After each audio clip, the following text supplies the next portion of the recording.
Há uma pergunta que ecoa como um trovão entre os altares deste século. A igreja ainda é corpo de Cristo? Ou virou uma empresa de homens? Nos primeiros dias a igreja chorava, orava e jejuava. Agora planeja, vende e anuncia. Os apóstolos pregavam arrependimento. Hoje muitos pregam desempenho. Antes, o altar era um lugar de entrega. Agora virou um palco de marketing. E enquanto a cruz é esquecida, o público é conquistado. Spurgeon dizia: a casa de Deus nunca foi criada para agradar consumidores, mas para crucificar pecadores e consolar santos. Mas a geração moderna confundiu o púlpito com o palco e o reino com o mercado. A glória que era de Cristo foi trocada pela busca de relevância, números e status, e o que antes era um fogo santo, hoje é uma luz de LED. Antigamente, homens choravam por almas. Agora disputam seguidores. Antes, o temor do Senhor enchia os templos. Agora, a vaidade enche as redes. O Espírito Santo era o centro das reuniões. Agora é o algoritmo. E assim, o Evangelho, que era poder, tornou-se produto. Mas há uma promessa para os que ainda resistem a essa transformação profana. Deus ainda tem um remanescente que não dobra os joelhos diante de Baal. Homens e mulheres que não servem ao lucro, mas à presença. E é a esses que o Espírito chama hoje. Voltem ao altar, onde o lucro não compra, o aplauso não importa, e a glória é somente de Cristo. Este vídeo é um convite ao retorno. Não a uma religião antiga, mas à essência eterna. Não ao templo de pedra, mas ao templo vivo. Porque a igreja que virou empresa ainda pode voltar a ser corpo, se os filhos voltarem a ser servos. Houve um tempo em que o altar tremia, os santos se prostravam, os corações ardiam, e o nome de Jesus era o centro de tudo. A casa de Deus não era um espaço de conveniência, era o lugar do encontro com o fogo. Ali o homem não buscava ser aplaudido, mas quebrantado. Não entrava para ser visto, mas para ser transformado. Mas esse altar, que já foi lugar de lágrimas e rendição, hoje parece iluminado por outra chama. Não a do espírito, mas a do holofote. O palco substituiu o púlpito, o aplauso substituiu a reverência e o amém deu lugar ao like. A liturgia cedeu ao entretenimento e o culto perdeu o peso da eternidade. Charles Spurgeon, no século XIX, já via esse prenúncio. Ele dizia: o púlpito não foi feito para divertir cabritos, mas para alimentar ovelhas. E, no entanto, o que vemos é o oposto.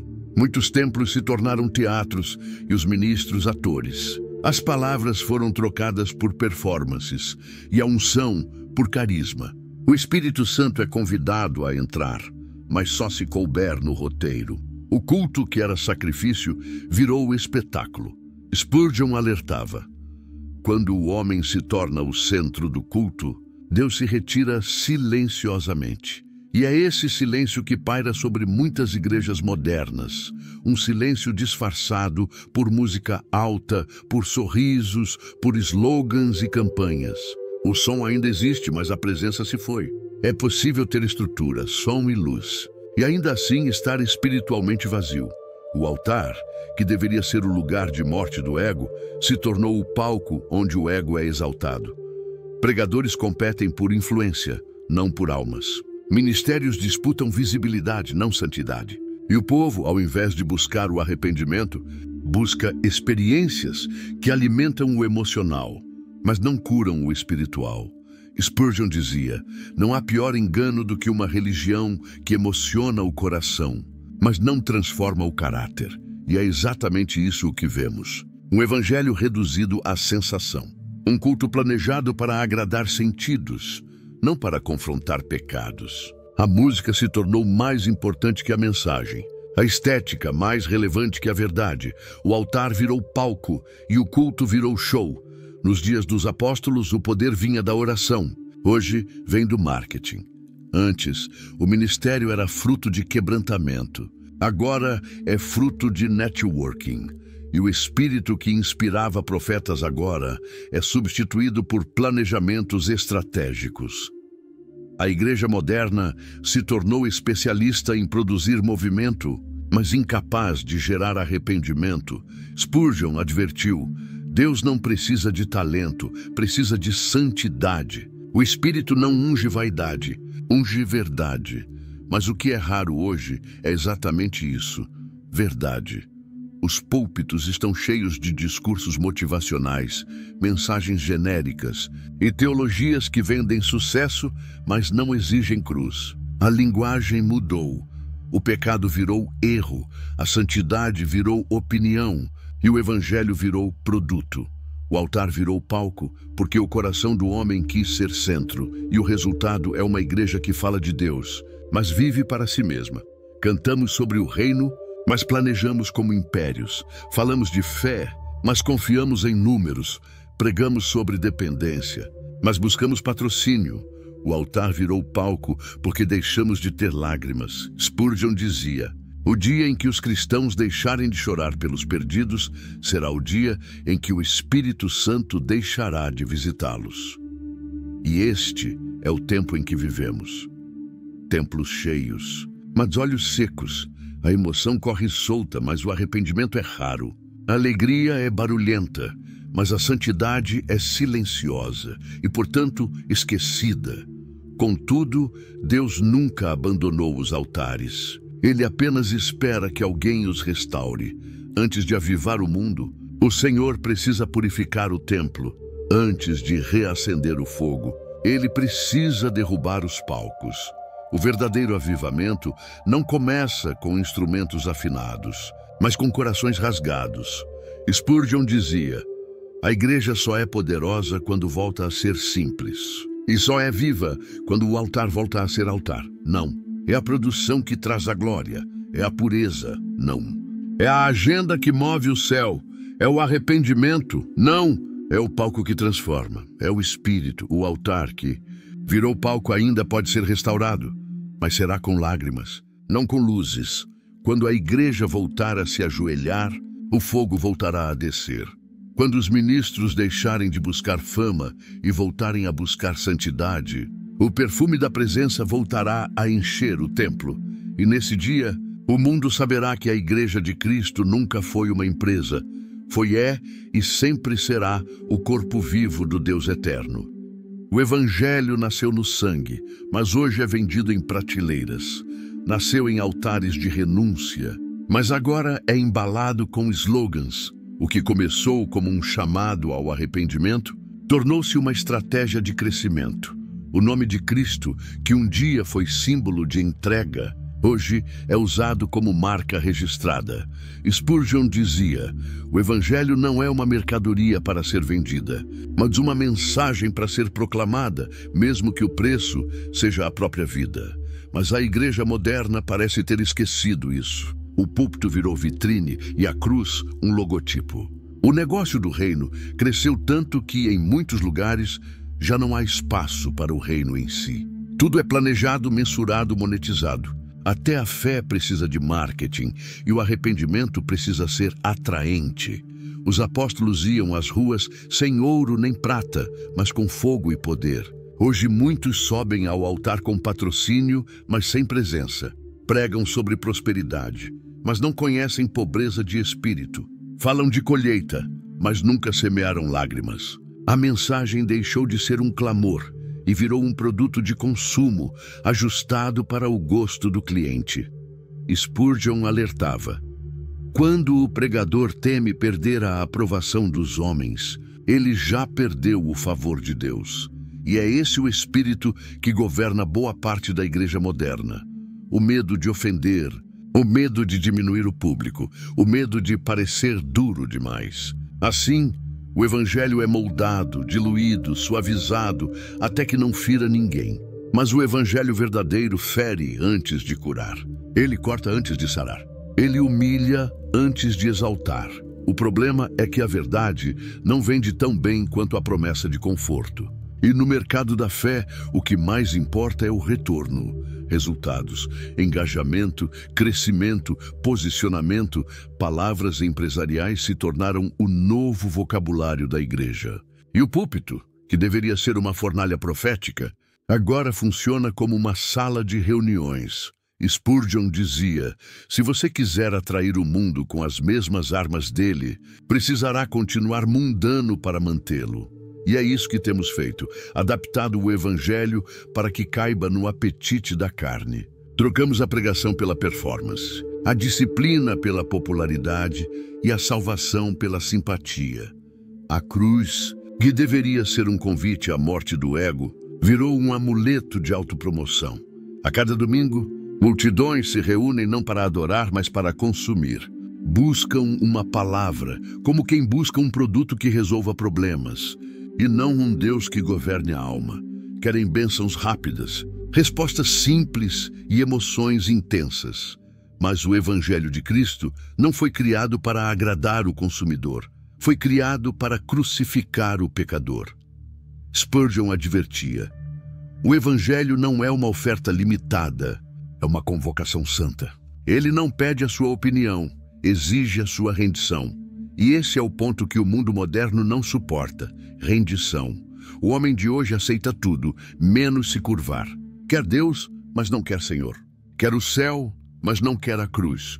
Quer graça, mas sem arrependimento. E por isso, o Evangelho virou produto, embalado em promessas, vendido em parcelas, consumido sem custo e descartado quando confronta. Mas há um preço em comercializar o sagrado. O Espírito Santo não coopera com empreendimentos que transformam a verdade em mercadoria. Ele sopra onde há rendição, não onde há estratégia. Ele unge onde há quebrantamento, não onde há branding. Spurgeon dizia: o Espírito de Deus não é um sócio de negócios, mas o dono da obra. E quando a igreja o trata como assistente de marketing, ela perde o poder que a sustentava. Por isso, temos templos lotados, mas corações vazios. Muitos clientes, poucos discípulos. Muitos eventos, poucas conversões. O som é alto, mas o arrependimento é mudo. A igreja moderna aprendeu a vender esperança, mas desaprendeu a gerar santidade. Criou planos de crescimento, mas esqueceu que o reino cresce por joelhos dobrados, não por campanhas bem planejadas. No tempo dos apóstolos, o preço de seguir Cristo era a morte. Hoje, o preço de segui-lo é uma assinatura mensal. Spurgeon via isso se aproximando e clamava: a pior forma de apostasia não é negar o Evangelho, mas vendê-lo. E é isso que se cumpre diante de nossos olhos. O sagrado transformado em serviço, a unção em produto, a adoração em conveniência. Mas Deus ainda tem seus fiéis, homens e mulheres que não vendem o que receberam de graça, que pregam sem preço, que servem sem esperar retorno. Esses não são empreendedores do sagrado, são herdeiros do reino. O evangelho que virou produto ainda pode ser restaurado, mas isso exigirá que voltemos à cruz, onde o lucro é perda e a glória é renúncia. Enquanto o mundo vende promessas, o Espírito ainda sussurra: de graça recebestes, de graça dai. E o dia em que a igreja deixar de negociar com o céu e voltar a chorar diante dele, será o dia em que o evangelho voltará a ser o que sempre foi: o poder de Deus para salvar e não um produto para vender. Capítulo 3. O pastor que virou. Gestor, o pastor de outrora, era um homem que chorava entre o altar e o povo. Era o guardião da verdade, o servo da palavra, o amigo das almas. Conhecia suas ovelhas pelo nome, não pelo número. Pregava mesmo quando doía e se calava apenas para orar. Seu chamado não vinha de uma oportunidade, mas de uma ferida aberta pelo Espírito. Hoje, em muitos lugares, esse homem foi substituído por outro, o gestor.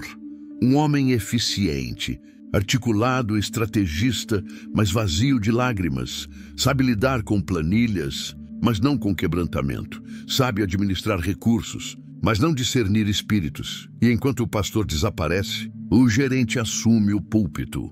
Spurgeon dizia: o pregador que deixa de ser pastor se torna um orador profissional.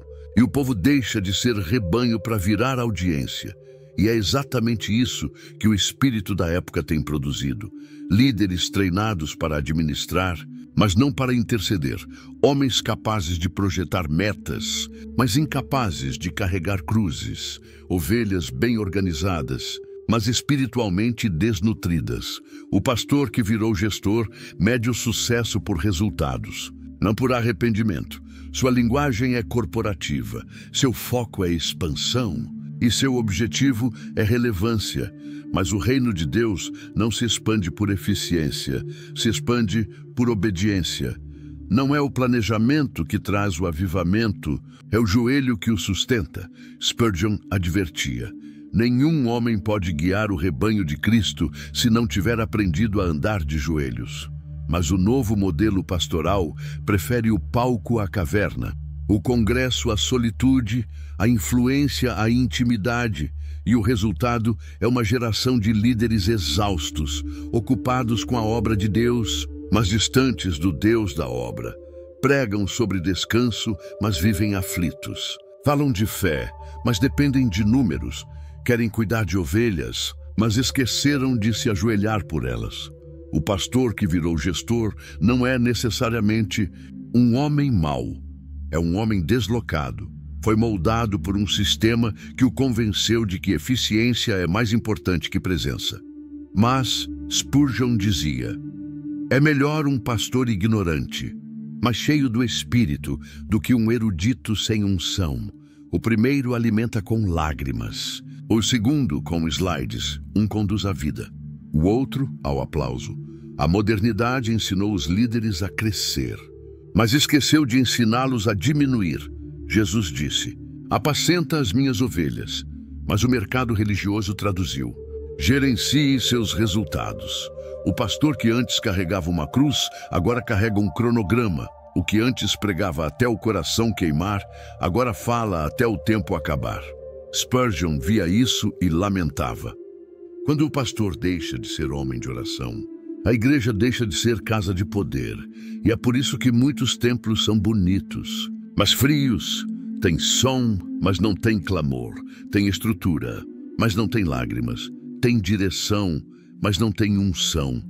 A igreja se tornou um organismo administrado, não um corpo guiado pelo Espírito. Mas o verdadeiro pastor ainda existe. Ele pode não ser conhecido, pode não ter seguidores, pode nem ter microfone, mas ele tem um quarto secreto. É aquele que intercede de madrugada, que carrega o fardo do povo, que se sente pequeno demais para o peso que Deus lhe confiou. Ele não é gestor, é intercessor. E quando ele prega, o céu se abre, porque suas palavras nascem da dor, não da estratégia. Spurgeon dizia: um sermão que não vem do coração não chegará ao coração. E é esse o segredo que o sistema esqueceu. O poder não vem do palco, vem da presença. Um pastor pode administrar bem e ainda ser santo, mas jamais pode substituir o joelho pelo relatório. O Espírito não unge planilhas, unge quebrantamento. Igreja moderna transformou o ministério em carreira, mas o pastor verdadeiro sabe que seu salário é eterno e seu lucro é ver um pecador se render. Ele não busca crescimento, busca glória, não a sua, mas a de Cristo. E se o preço for o anonimato, ele paga com alegria, porque entende que o altar não é lugar de promoção, mas de sacrifício. Spurgeon resumiu esse espírito com uma frase que deveria ser escrita nas portas de cada igreja: Deus não busca executivos, busca homens que morram por amor ao Evangelho. O pastor que virou gestor ainda pode voltar a ser pastor. Basta que volte ao primeiro amor, ao primeiro chamado, à primeira lágrima. Porque o Deus que o chamou não pediu relatórios, pediu fidelidade. E o dia em que o ministério voltar a ser uma vocação e não um cargo, o púlpito deixará de ser palco e o rebanho voltará a ouvir a voz do pastor verdadeiro.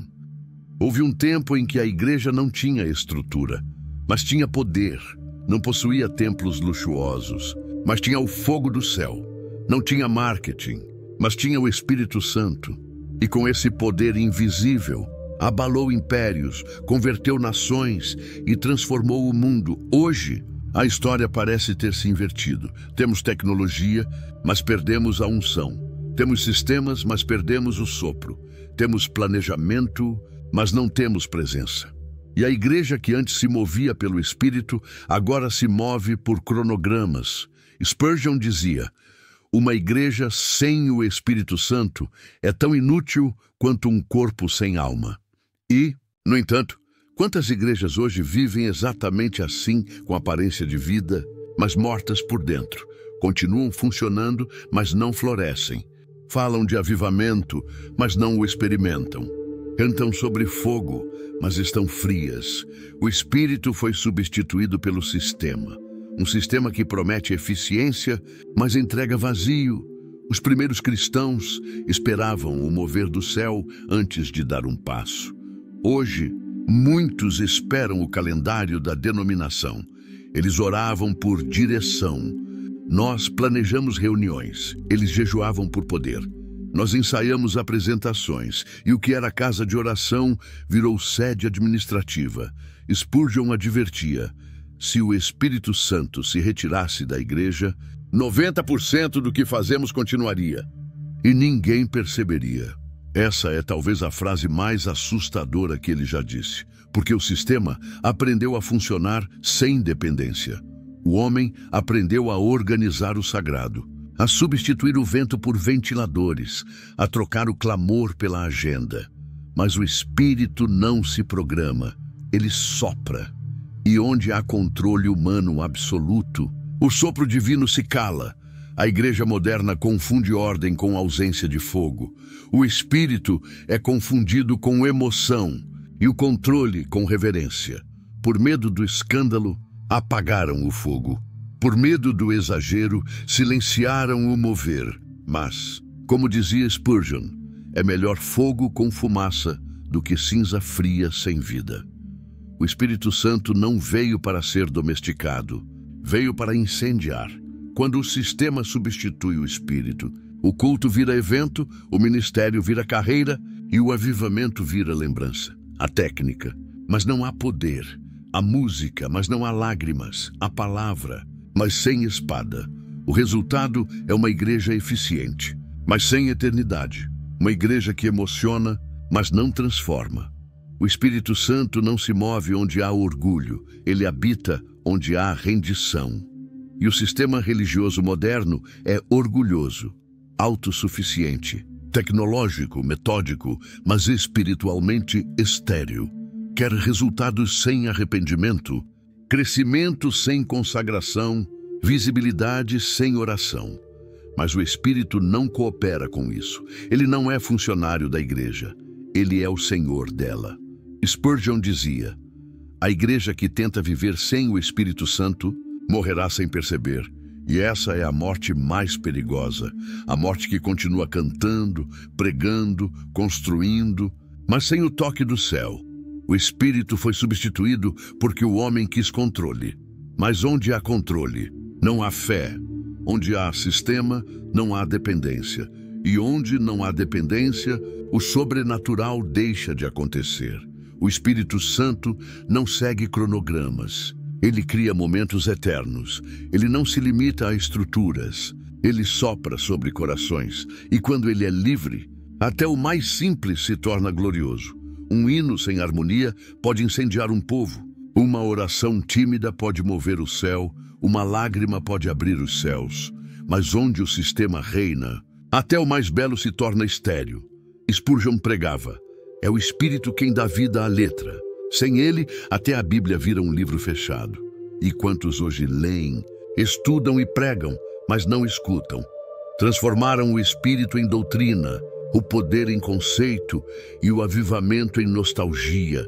Mas Deus ainda procura corações quebrantados, não estruturas perfeitas. O Espírito ainda desce sobre salas pequenas, não sobre auditórios vaidosos. Ele ainda unge pescadores, não celebridades. O sistema é previsível. O Espírito não. O sistema trabalha com métodos. O Espírito trabalha com milagres. O sistema produz resultados. O Espírito produz frutos, e a diferença entre um culto organizado e um culto visitado é a presença. Essa presença que não se compra, não se força, não se substitui. Spurgeon concluiu: prefiro uma igreja pobre e cheia do Espírito do que uma catedral rica e vazia dele. Porque é o Espírito quem ressuscita os mortos, convence o pecador e sustenta o santo. Sem ele, a igreja pode continuar funcionando, mas não viverá. Pode seguir pregando, mas sem fogo. Pode continuar crescendo, mas sem Cristo. O sistema pode até sustentar a estrutura, mas só o Espírito sustenta o reino. E enquanto o homem tentar controlar o vento, o céu continuará em silêncio. Mas quando alguém rasgar o cronograma e se ajoelhar de novo, o mesmo Espírito que incendiou o Pentecostes voltará a soprar. E a igreja voltará a ser o que sempre foi: viva, santa e irresistivelmente cheia de Deus. Nos dias da igreja primitiva, o povo era o corpo. Homens e mulheres simples, movidos por uma fé viva, dispostos a morrer por amor ao Evangelho. Eles não assistiam o culto. Eles eram o culto, não aplaudiam o pregador. Choravam com a palavra, não buscavam emoção, buscavam presença. Cada reunião era uma chama, cada oração, uma guerra, e cada vida, uma oferta viva no altar de Cristo. Mas com o tempo, algo mudou. A plateia substituiu o corpo. Os bancos se tornaram cadeiras de observação e o culto, um espetáculo semanal. A adoração perdeu a participação e ganhou espectadores. O povo, que um dia foi participante do reino, virou público de um evento religioso. Spurgeon dizia: a verdadeira igreja não é composta de ouvintes, mas de adoradores. E, no entanto, a mentalidade do entretenimento entrou pelas portas do templo. As pessoas chegam, assistem, julgam, comparam e comentam. E saem como entraram, sem quebrantamento, sem arrependimento, mas com opiniões. O púlpito virou palco e o povo virou plateia. Uma plateia exigente, acostumada com performance e não com presença. Nos tempos antigos, o culto era uma convocação santa. Hoje, é um evento de agenda. Antes, o povo esperava ouvir Deus. Agora, espera ser agradado. A mensagem precisa ser leve. A música precisa empolgar. O ambiente precisa confortar. Mas o altar de Cristo nunca foi confortável. É lugar de confronto, de morte do eu, de rendição. Spurgeon advertia: o dia em que o povo começar a escolher sermões como quem escolhe canções, será o dia em que deixará de ser igreja.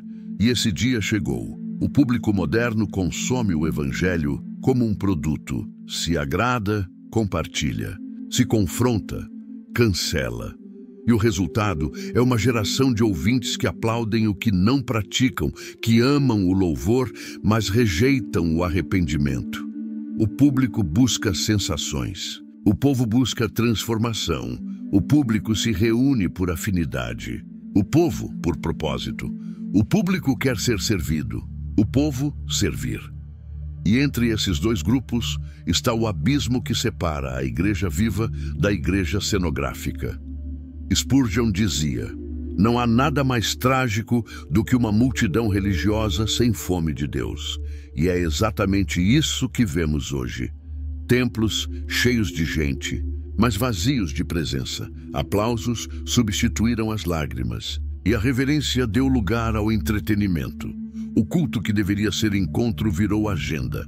O espírito que deveria dirigir foi substituído pelo script.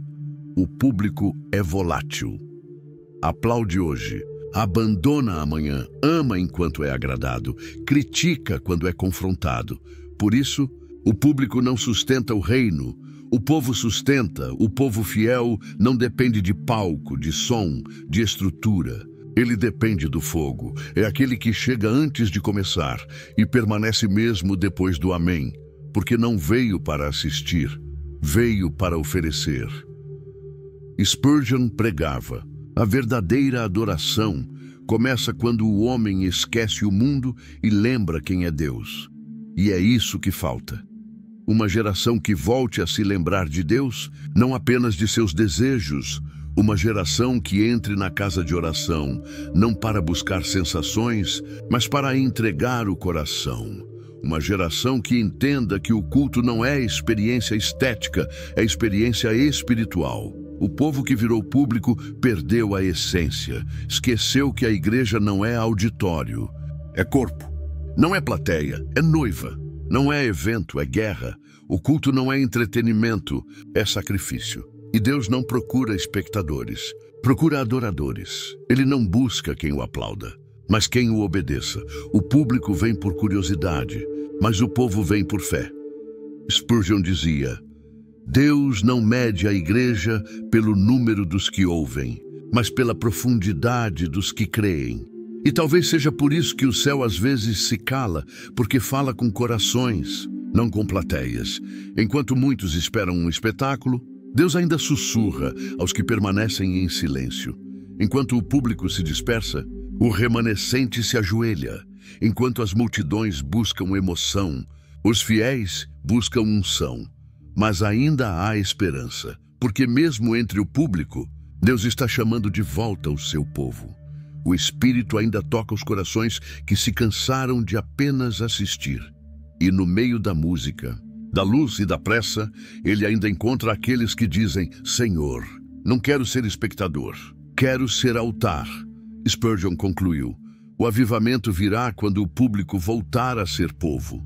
E esse retorno começa em silêncio, com um coração quebrado, uma confissão sincera e uma oração que diz: Senhor, restaura em mim o temor do teu nome.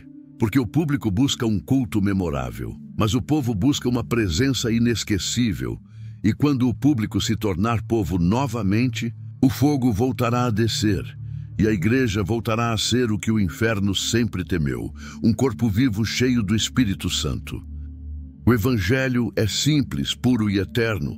Nasceu do sangue do Cordeiro, cresceu sob perseguição e triunfou pela verdade. Mas o que era a mensagem de arrependimento, hoje é discurso de autoajuda. O que era um chamado à cruz, tornou-se um manual de sucesso. E o que antes salvava pecadores, agora apenas entretém ouvintes. Spurgeon dizia: se o evangelho que você prega não confronta o pecado, ele não é o evangelho de Cristo. E é exatamente essa confrontação que a igreja moderna tenta evitar. A verdade foi adulterada, diluída, remodelada para caber na sensibilidade da plateia. Não se fala mais de inferno, porque assusta. Não se fala mais de santidade, porque exige. Não se fala mais de arrependimento, porque é pesado. E assim, o púlpito que deveria ser tribunal de luz virou um centro de entretenimento emocional. O mundo quis um evangelho sem culpa, e a igreja o vendeu. Quis salvação sem arrependimento, e ela adaptou o discurso. Quis Cristo sem cruz, e ela o transformou em produto. Mas, como advertia Spurgeon, um Cristo sem cruz é um Cristo sem poder. E o que temos hoje é uma multidão que canta sobre Jesus, mas não o segue, porque o caminho continua estreito. Mas a mensagem foi alargada. A adulteração da mensagem começou com pequenas concessões. Um versículo tirado do contexto aqui, uma omissão conveniente ali, até que a palavra foi se tornando maleável, moldada não pelo Espírito, mas pela demanda. A igreja quis ser aceita e perdeu a autoridade. Quis ser moderna e perdeu a santidade. Quis ser popular e perdeu a presença. Spurgeon dizia: a verdade de Deus nunca precisou de maquiagem. Mas hoje ela é apresentada com filtros, suavizada por metáforas e diluída por estratégias. Os profetas foram substituídos por palestrantes e a unção por retórica. O púlpito deixou de ser lugar de confrontação e virou espaço de aplauso. A cruz, que dividia o mundo, agora é usada como símbolo de inclusão indiscriminada, sem arrependimento, sem conversão, sem transformação. O evangelho adulterado é agradável, mas impotente. Promete vitória, mas não ensina renúncia. Promete bênção, mas não exige obediência. Promete o céu, mas não fala da porta estreita. É o evangelho da conveniência, o mesmo que Paulo advertiu aos Gálatas. Ainda que nós, ou um anjo do céu, vos anuncie outro evangelho.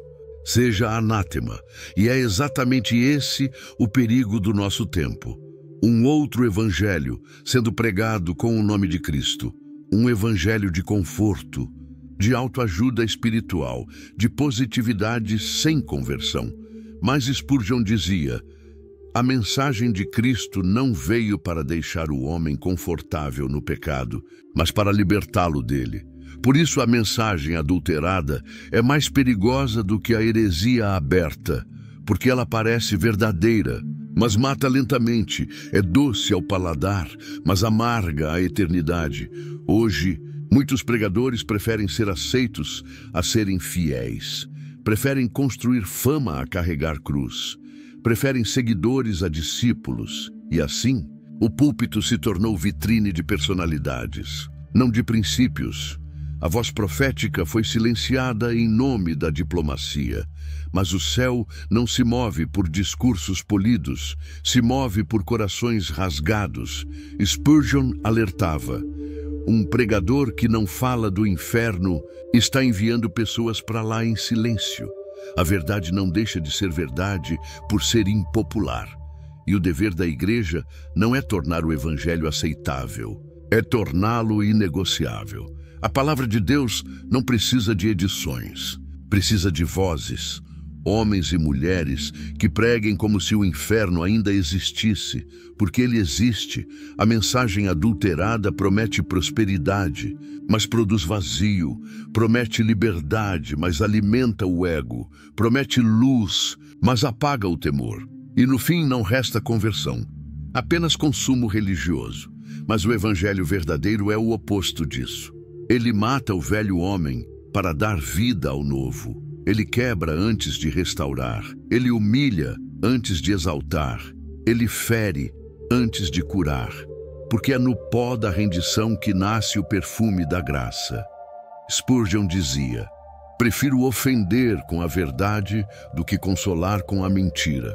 E essa é a coragem que precisa ser restaurada na igreja.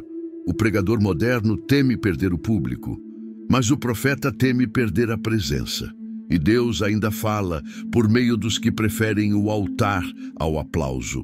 Enquanto o mundo celebra um evangelho adulterado, o Espírito ainda chama os fiéis para o original. Não o evangelho da performance, mas o da paixão. Não o da autopromoção, mas o da autonegação.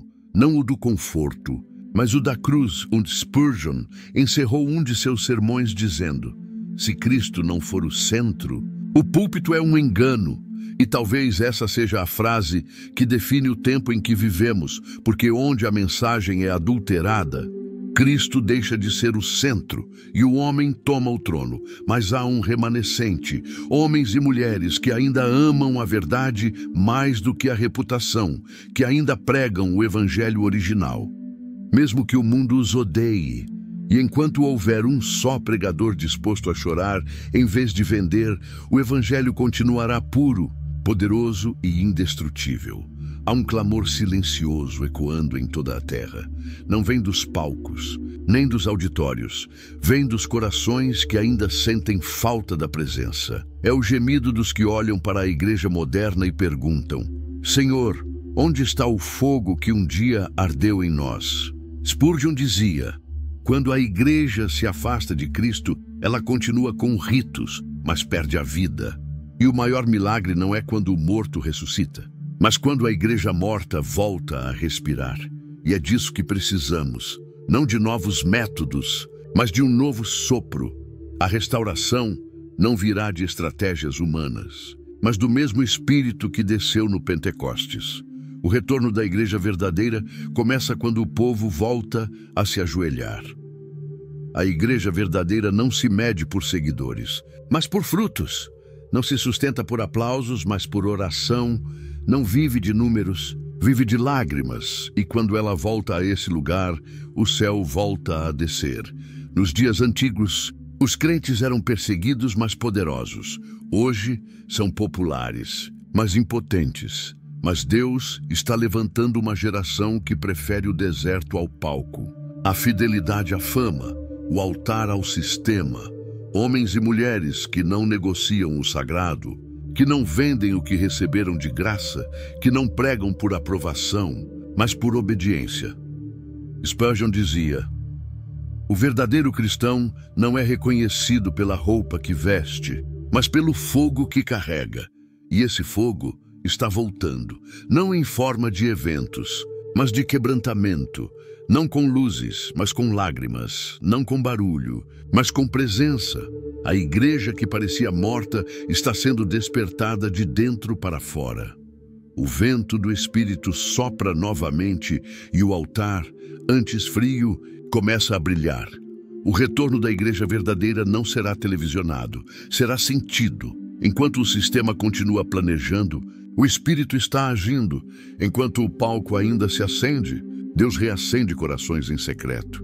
É nas madrugadas silenciosas, nas orações anônimas, nos quartos esquecidos, que o novo Pentecostes está nascendo. Spurgeon pregava: o avivamento não é uma multidão empolgada, é um homem quebrantado. E esse homem quebrantado é o início de tudo. Um só coração inflamado vale mais do que 1000 reuniões organizadas. Deus sempre começou revoluções com lágrimas, não com orçamentos. E é assim que ele fará novamente. A igreja verdadeira voltará quando Cristo voltar a ser o centro. Quando o púlpito parar de exibir homens e voltar a exaltar o Cordeiro. Quando a mensagem voltar a ser a cruz e o louvor voltar a ser oferta.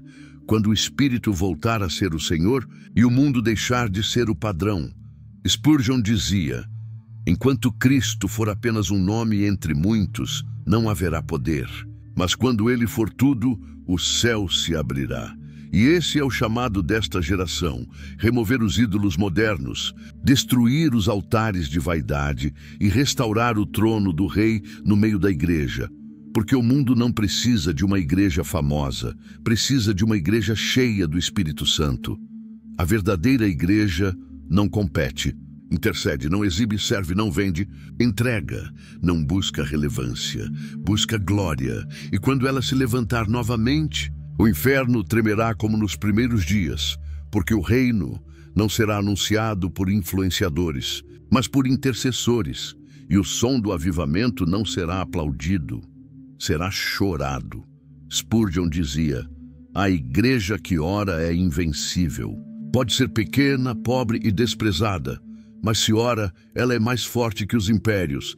É essa igreja que está voltando, silenciosa, mas fervente, desprezada, mas cheia de glória, sem fama, mas com fogo. A mesma igreja que começou em Atos ainda existe, adormecida talvez, mas viva, e o Espírito está chamando: desperta, ó noiva, levanta-te e volta ao primeiro amor.